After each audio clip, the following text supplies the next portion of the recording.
Here's a pair of the Soundcore 2 Bluetooth speakers. I'm going to show you how to factory reset these.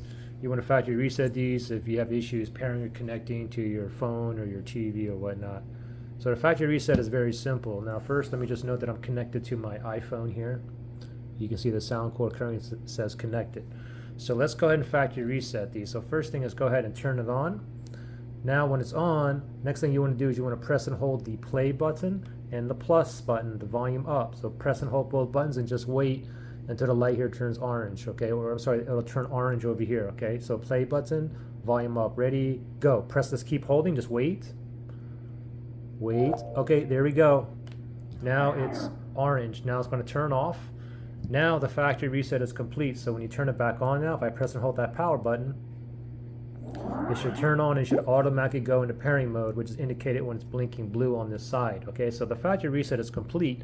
Now if I wanted to connect back to the same device I was connected to before, for instance my iPhone here, for me to connect back to it, it's in pairing mode, but it's not going to show up down here, okay, because I have to go to Soundcore here and I have to forget this device, or if you're on an Android phone it would be like remove. I have to remove it completely. And then I can just turn off Bluetooth, turn it back on to rescan. It's still in the pairing mode. Now we should be able to find it, and now I can connect back to this iPhone here. And we're connected, ready to go. Pretty simple.